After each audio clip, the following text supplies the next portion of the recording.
It's the pace car dash down to pit road. Season 2 of the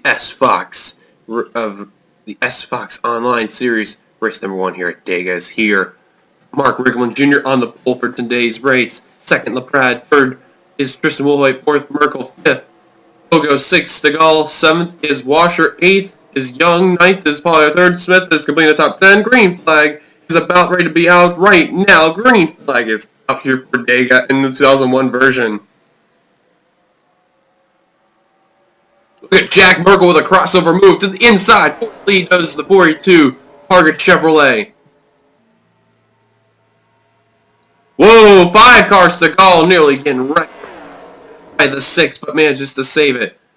Some guys are working their way up towards the front, not being afraid. Some guys are falling back, which I don't blame them. Like Gardner, Shelton, Schwalberg, Culpepper, Hernandez, and Williams, they're all in the back, just chilling there.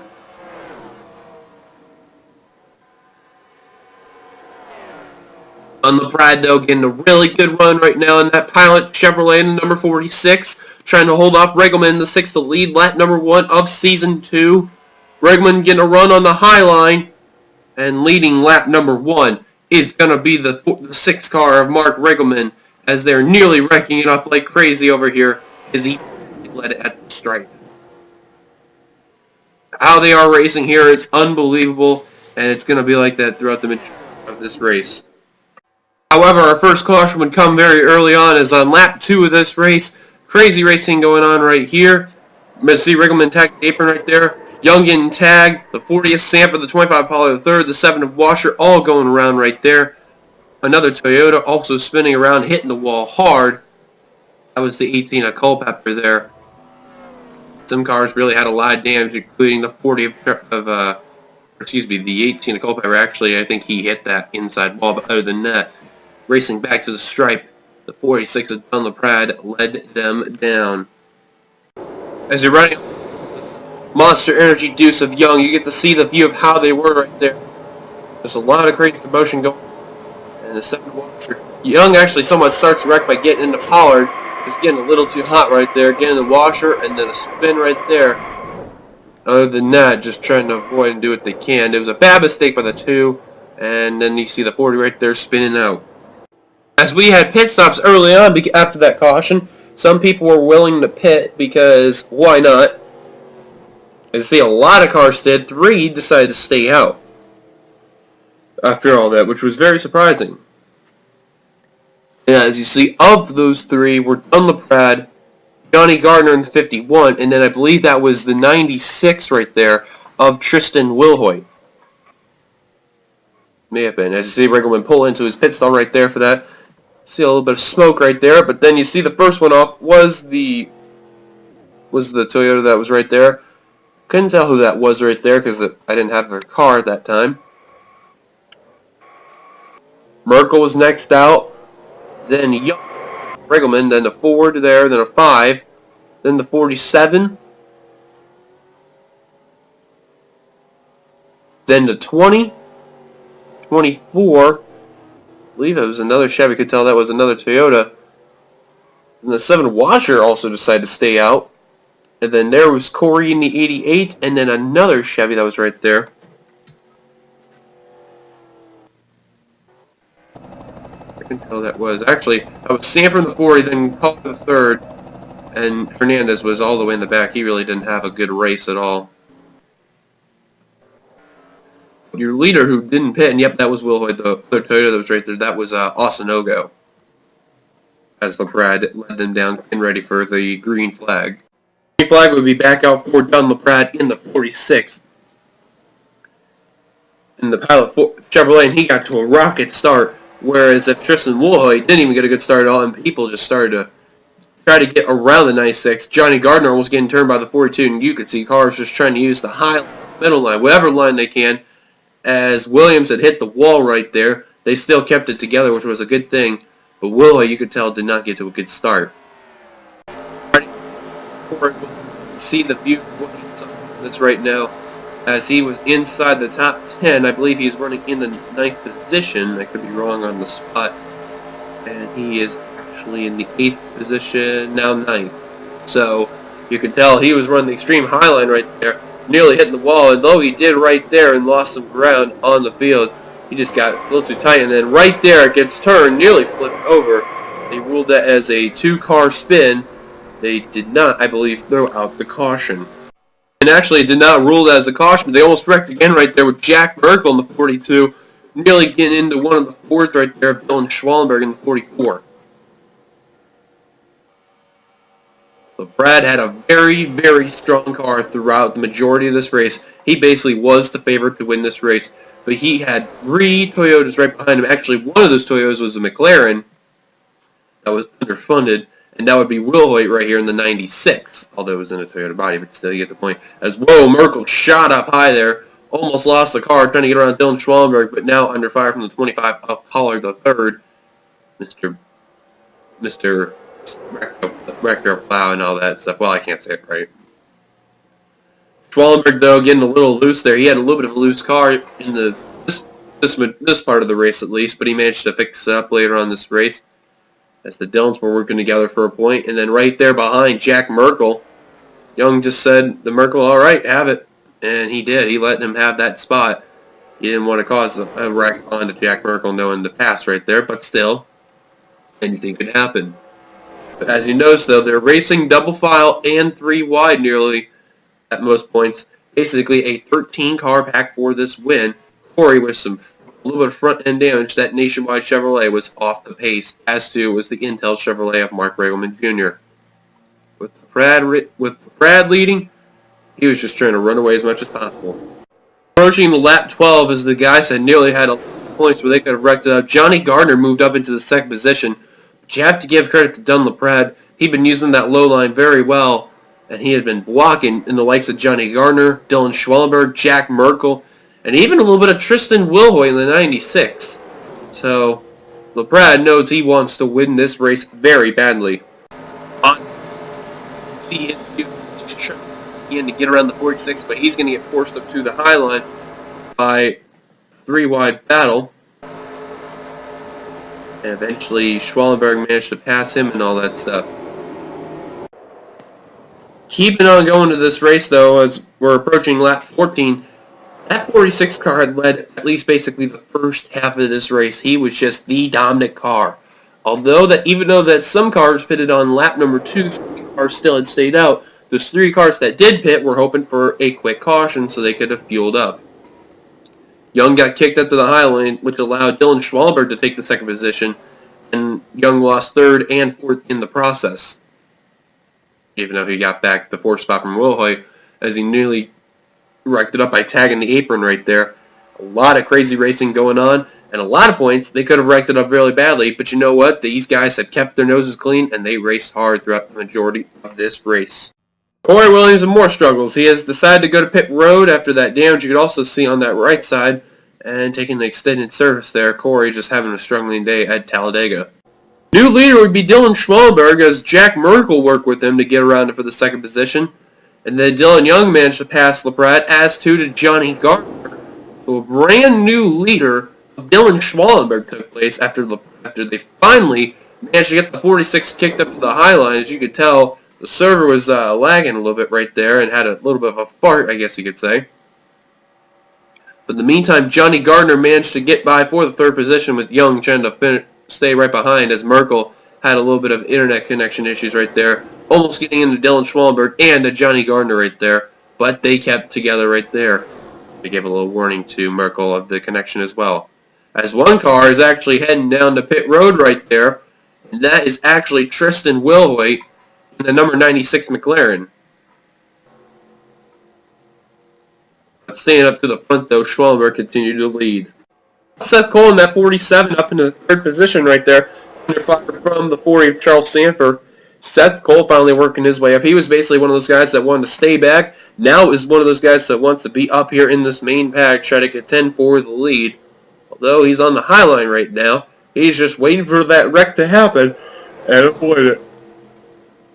Johnny Gardner has surrendered the 6th position to come down pit road, and it questioned people's pit strategy. As remember, Wilhoit, Gardner, and one other driver stayed out on the caution to pit. So, wondering about who else was going to pit. Seth Cole had hit the wall right there. some of those guys that who didn't pit are hoping for that caution. And that other one to be was Austin Ogo, I believe that was. And 3 cars managed to come down pit road, being Austin Ogo, Dylan Young, and Gunn LaPrade in the 46 right there. The rest of these guys managed to stay out as Johnny Gardner exits pit road. Nearly lost it right there, and he had a loose car exiting pit road. But Austin Ogo, Gunn LaPrade, who was leading at least this part of the race, and Dylan Young all went down pit road. Also, David Culpepper went down, who was off the pace. Corey Williams back got on track, and Mark Riggleman just trying to hope for that caution to come out and not get lapped down at the same time too. So then it wondered, what about the rest of these leaders coming down?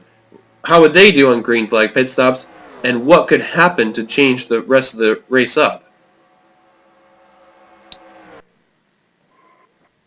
As you see, Ogo exiting his pit stop. On LaPrade the same, Dylan Young as well. Culpepper exiting, Riggleman hops in, and more drivers coming in. Merkel, Schwallenberg, Segal, Sanford, Seth Cole, and actually a few drivers stayed out on track, being of Stephen Pollard III, Luis Hernandez. Those two were the only ones who stayed out on track. Everybody else exited pit road, or went to pit road at least.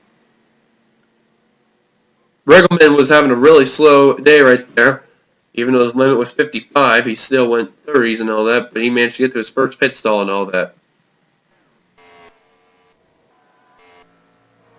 They were saying if the cycled around, the leader could possibly be Austin Ogo if he had a drafting partner. And these guys managed to get out in good timing, stay as a group pack, and then the 6th right there, almost exiting pit road, he managed to keep his car together, battling with Jack Merkel in the 42. And right up behind, as you can see, that's the 19 of Ogo. As they were trying to tell Riggleman, hey, make up your mind of where you want to be. Well, Riggleman decided, there we go. They could merge up in the track any moment because, you know, that's how they are in this track. Ogo was getting around Charles Sanford right here, and that was the last car he was able to pass before not being able to catch up to the rest of that pack right there. Tristan Wilhoy in the 96 right there in that McLaren, trying to get around Young, who had an earlier pit stop than him, as Wilhoit managed to do so. Pollard III and Luis Hernandez also went down pit road, and they exited their pit stops right there. But basically, they did not have a fast stop, as Hernandez had a pretty good pit stop, but just couldn't beat out the 3-car tandem of Jack Merkel, Theo Stegall, and Dylan Schwallenberg.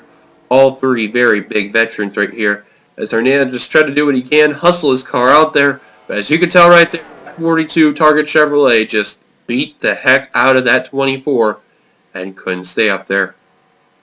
Tristan Wilhoit blows an engine and Dylan Young Wilhoit blew the McLaren and just ruined the Tuesday. Unbelievable. Wilhoit already retired from the race, and I don't think Young was ready for that at all. You look from Young's just rhyme with Wilhoit, getting ready to catch up to a slow car right there. The engine goes poof on Wilhoit like that. Young was just trying to go down, and then Young runs right into Wilhoit because of it. Young slides in the grass, used the brakes to his advantage right there. Luckily, he didn't hit anything, and that's what brought out our second caution for today's race, almost getting into David Culpepper right there. Close call right there, but Young, though, I don't think he was pleased with that. Wilhoit did say that he apologized for the action. He just didn't see that coming. Pit stops actually cycled to Johnny Garner's lead, but after he botched a few restarts, Jack Merkel ended up being as the leader because of it. Johnny said, well, he just didn't time it right, and, well, what can you do? Johnny had to start from the end of the longest line because of that. He had to work his ground up. But after the crazy incident, though, Wilhoit was the only one who retired out of that situation, other than Corey, who was being 3 laps down. Also, Walsh retired out of the race, as well as Jessica Shelton and the 32 of Tim Smith. So really, it changed the ballgame for sure. As you can tell, though, Jack Merkel had a good car in that number 42 Target Chevrolet, even though he had Dylan Schwallenberg all over him. Austin Ogo really went to the high line, lost some ground right there. Dylan LaPrade managed to take the 3rd position away. Chevrolet, you can tell his view from what he sees right now. That's 5th place up ahead is the 40 of Charles Sanford. He's just trying to do what he can to catch up to him. Stegall, not bad of a play racer, but he's just got to make sure he gets his way up there and tries to stay as the leader. And rear here, the key to victory. And Jack Merkel was doing just like what Dunn LaPrade did the first 20 laps of this race. Had Dylan Schwalberg behind him and Dunn LaPrade, and he was just trying to run away with this as best as possible, even though the 46 tried to make moves for that second position to break away the tandem. Seth Cole under fire from Mark Riggleman after the damage. He had no contact, drifting. Johnny Garner runs into him, and we got a caution. Seth Cole, Luis Hernandez is flipping wildly in the 24. And that's going to be the end of Luis Hernandez's day just like that. And his car is smoking and done. And we'll come to a stop in the grass. That car is done. Seth Cole's got a lot of damage. Mark Riggleman took a shot. That's due to Johnny Gardner, and that's going to ruin his day. That's good news for Corey Williams to try to get some spots up there into the top 10. However, these guys said that there was no caution, and they kept going on from there, at least to the stripe at least. But Jack Merkel just trying to hang on and just continue where he left off as a leader. And the Toyotas are working together as Riggleman just exits pit stall. Johnny's still in pit road. The Toyotas, Culpepper and Ogo, teammates, just couldn't do a thing to break off the Schwallenberg-Merkel tandem right there. And Ogo was in the grass at one point. Young tried to beat Stegall on the high line, but that wasn't the best to do. And they called the caution right there at the stripe. One car on the apron. That was Stephen Pollard III. So let's see who's going to come into pit stops this time as we're on lap 29 of 57, heading to lap 30. Looks like the leaders are all coming down. I don't see anyone staying out, so no takers are staying out. And that is a pretty dang good call right there for this field. As you see Johnny Gardner in the 51 still sitting on pit road. Some guys want to take some strategy into their own hands, but you never know what could happen. Everyone just trying to get to their pit stall at one point. Oh, contact! That was Young who got rammed into by someone. And that was Stephen Pollard III. Let's take a look at this again. As, man, I don't know what Pollard III was thinking right there. Young had to back up into a stall because of that. And he had to go forward again because he went too far. As if one was not enough. Let's go take a look at that again here. As Young was about to get into his pit stall, as to Pollard III. Pollard III just stayed on the gas right there. After a little tap with Riggleman, Young slowed down to get to his pit stall. Pollard III was pushing him for no apparent reason. Pollard III way over into Young's pit stall. Pollard III had to back up badly. Young was not too pleased. Young had to try to back up again and then finally was able to right there. That was not a good move by Pollard III. Green flag would be back out. Jack Merkel still retained as the leader. Young was not too pleased with Pollard III in the pit strategy that Pollard III did to him. Was not too thrilled at all, but, you know, things can happen. Past halfway, though, Jack Merkel, like I was mentioned, still lead. Whoa, Stegall! And almost crashed right there. But Jack Merkel just staying out in front. Dunn LaPrade would be right back where he left off. Contact up behind. That's Pollard III. And I believe that was Corey Williams got to him, but I think it was that or Mark Riggleman. Pollard III. He managed to get his car back fired up. That was just a one-incident deal. So they moved on from that. But Dunn LaPrade back up to the front. And Johnny Gardner all the way back right here. They told Gardner saying, hey, leaders are coming. Be ready for them. As you can tell, the leaders, they were approaching him quick. LaPrade continuing to lead this race. They got around Johnny Gardner with ease. But a lot of people in this race, though, whoever was not using a wheel at all, were complaining about a tight car a little bit that they were having on this track. Just a little tightness. Not too much, but they were talking about it. So it's not the first time that they've heard this before at a track like this. But Charles Sanford, Dylan Young, cracking inside the top three with Ogo in fourth. And in fifth place, Culpepper. They're just trying to get what they can here. As Jack Merkel continues to fall back behind. Battle for second, Young and Sanford. Dylan Young cracking into the top two, trying to get the lead from Dunn LaPrade, trying to break the low line.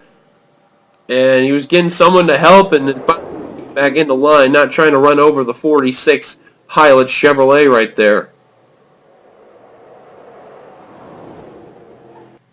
Young tried to do it again. Whoa, Merkel, and his connection was just bad in the second half of this race. Young was just trying to do what he can to get around the 46. He didn't feel comfortable where he's at, so he moved up to the high line and let Ogo take the second position, which was not good. And you see the 42, his connection made his car just completely, almost out of control and could have caused a wreck. However, though, they kept calm of him and were aware of his surroundings and all, which was good. Contact right there. Schwallenberg, Samper into the wall. Garner had to use the apron to avoid Young and Schwallenberg. And they keep it together. Good save by Dylan Schwallenberg there. They remain green, but a brand new leader, Austin Ogo, would take the lead from Dunn LaPrade. All day long. He managed to retake the lead from Ogo, and he just had one of the most strongest cars throughout today's race. This guy could not get stopped. Or so you think. As some mysterious skid marks were into place, they got around the lap car Seth Cole. It may have been Pollard III with trouble throughout this race. They got around Seth Cole with ease, and they were closing in on what honestly could be one more pit stop throughout later on this race. Dunn LaPrade just hanging on for dear life onto that lead with Stegall all over the back bumper. As we found out what happened, and actually a caution that came out for David Culpepper and Johnny Gardner. Culpepper just had a good run of a car, bumps into Culpepper, and Culpepper slides the car into the wall right there, takes a shot. And he manages to keep the car together, at least for now, but then just things would go to the worst for Johnny. While he was just trying to get his car back together, he had been dealing with a loose car after that, and literally he just couldn't handle the car right here, as once he just lost control right there, car slides, and basically he just said, fuck it, I'm done, and he was just, moving around, trying to get out of the grass. He did, and comes back out on track, and then something else, just the car just doesn't, want to go left anymore, and he just was going to the right. And decides to, move around a little bit more, and then says, screw it, I'm just going to back up a little more, try to back towards that thing right there, and I'm going to say I'm going to retire. And that's what he did. Very mysterious, but interesting though. That brought out a caution. Indigo green on lap 45.57. It's giving a total of 13 to go. Merkel's scare right there. Scaring a little bit toward the back of the field. Green flag came out, and a little stack up from behind of the pack. One car got loose, almost got turned. They managed to keep it together, though. Would it be the last caution for that race? You'll have to find out as you continue. Theo Stegall was just trying to get around Dunn LaPrade any way possible because LaPrade was committed to that low line. Stegall was trying to do what he can, that Farmers Insurance Chevrolet, to get around the Pilot Chevrolet and do whatever he can. He tried to do it with Schwallenberg, Merkel, hell, even Austin Ogo if possible, but just couldn't do anything about it. And later on, LaPrade would just hang on and try to coast from there. All of a sudden, new leader came in the hands of Dylan Schwallenberg, thanks to Jack Merkel and Austin Ogo. As they did a three-car tandem on the high line, a brand new leader is going to be of Dylan Schwallenberg, finally getting the lead away from that 46. Dylan Young getting a good run off the corner there, almost getting into Dunn LaPrade right there. Oh, contact! There we go, LaPrade and Young! LaPrade with the strongest car. Young got loose off the corner and goes into the 46. No caution that they waved, and LaPrade heartbroken with 11 laps to go. That was not what he needed. Young a nice save, but just that was not what he needed at all. Now you gotta do the slow cam right here. You're in the cockpit of Young. Now you can tell you watch the wheel and you watch LaPrade up ahead. Now LaPrade's giving room. Young, he's just trying to get to that low line, and Young's just trying not to get in LaPrade. He's trying not to get into. He's using the low. He was on the apron. He was just trying to get back up on the track. And watch, he's turning to the left, turning to the left, turning left, and then right there, a little bit of contact, and then around goes the 46. Gotta give credit, though. LaPrade just tried his best out there. Unfortunately, couldn't do it. Young had a nice save right there. Almost got into the wall right there, but managed to keep his car together and keep it straight. And he managed to pull back out on the track in good timing and not take anyone out in the process. Tough break, though. That was not what both drivers had in mind. After the crazy fiasco, at the line would be 5 laps to go. Merkel's connection was freaking out. It came down to a 5-car battle. Owen managed to catch Pollard III, was in the 6th position. Pollard III, Corey Williams, and David Culpepper right there. Corey Williams was still 2 laps down, I believe, at the time. Let me double check. Actually, he's 1 lap down, my mistake. Unfortunately, though, Corey would end up in the 11th position at that time to where he finished. These guys are racing their hardest out there. White flag getting ready to displayed pretty soon. Theo Stegall in the highlights now trying to make a move for the lead over Dylan Schwallenberg. Theo Stegall trying to use the highline with help of Jack Merkel. All 3 of the Chevys are working together on the highline. Oh, one of the Toyota shoots down into the wall. That was Austin Ogo. And there goes one other driver bound for that win. White flag is out for these 4. Ogo with a nice save, just not what he needed at all. And then the rest of these 4 crossed the white flag. And they were just hoping and praying that these 4 get involved in a wreck. Stegall just trying to hang on to that lead. 3 wide for the lead. Schwallenberg, Merkel on the high line. Look at the rubbing doors. Holy cow! Oh, there goes the 42. Both into the wall. Merkel continues to spin. Schwallenberg keeps his car together. Ogo goes around the 44. It's Stegall and Samper. Contact. Into the wall goes the 40. And that should do it. Theo Stegall coming to the front stretch. Unbelievable race. He is going to win here at Talladega. What a finish. Samper second. 3rd was Ogo. 4th was Merkel. Or excuse me, 4th was Schwallenberg. And 5th was Young. Wow. That's 1 car crash right there. That was Pollard III. He barely beat the 42. He did. Then there's Culpepper. And there's the 46 just trying to limp his way through. But what a finish. And then a victory spin right there. Some extra smoke. Young congratulating Theo Stegall on the victory right there. A solid running right there. A victory bump right there. And a job well done right there for Theo Stegall. What a finish that was. And there's the rest of the results right there. So interesting enough. So now we are with Theo Stegall right now as he's getting ready to do his victory burnout. Congratulations to Theo Stegall on the victory here at Talladega.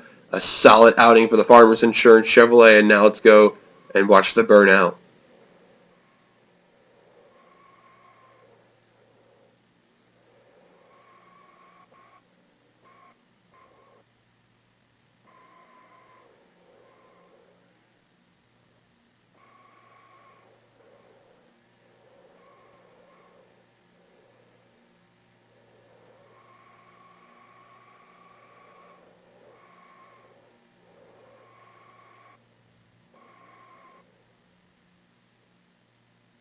And that is it, folks. Thank you guys for watching. If you liked it, be sure to give it a like, comment your thoughts. The subscribe part of the intro.